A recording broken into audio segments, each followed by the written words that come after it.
report shows that Mexican drug cartels are using drones to track the movement of our Border Patrol agents every single day. Let's bring back in DHS Secretary Kristi Noem, who's still with us here today. So, Secretary, so they're flying drones, from what I understand, cartel members on the Mexican side to surveil the border, I assume to see where you're deploying assets, and then they can engineer where to funnel either human trafficking or drugs. What can be done? I'm curious, what can you do? Can you shoot these drones down? How do you stop this? Well, we're exploring all opportunities that we have, but that's exactly what they're doing, Will, is they're using their drones to spot where our officers are, where we have assets and resources, and then diverting their activities to different locations. So we're doubling down on the amount of people and agents that we have there, also what we can do in defensive measures to counteract what they're doing, but also using our own technology in ways to interdict their drones, but also to shut them down, potentially take control of them, and land them ourselves. So we'll use all of those opportunities to make sure that we're on top of it. But that's one thing that I think the American public needs to realize, and that everyone needs to grasp a hold of, is that technology isn't just on the good guys' side, that the bad guys are using it too.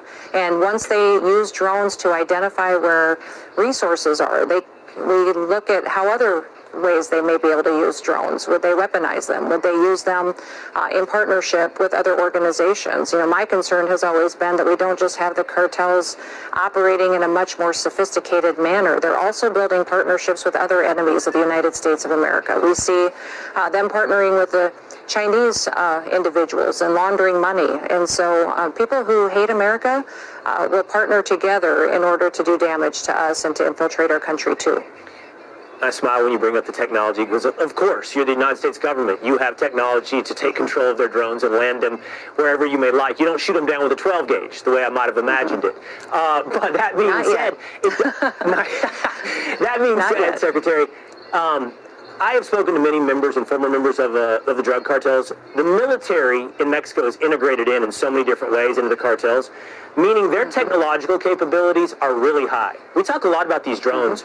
What other technologies are they employing, if not from their own military, like you point out, from the help of people like the Chinese military, perhaps? What are they doing that we're not even aware of that would blow our minds in terms of how sophisticated?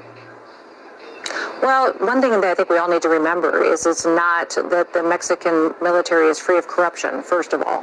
So we have elements of the Mexican military or Department of Defense that is partnering with cartels. And we also see them using apps in how they process and facilitate people, human trafficking, drug trafficking, but also exchange of money, how they utilize some of our systems against us, and then scanning technologies and really distribution processes, which are extremely sophisticated. So we have to stay in front of them. If you can think of a technology that's out there in the dark web, or communication devices that are utilized by the largest companies in the world and by those involved in the development of new technologies in the business side, the cartels are accessing that as well. And remember, they have no limitation to the amount of funds and resources they can pour into it, or bad actors who want to partner with them to proliferate these drugs. All right. DHS Secretary Kristi Noem, thanks so much for spending so much time with us today. Absolutely. You bet, Will. Have a great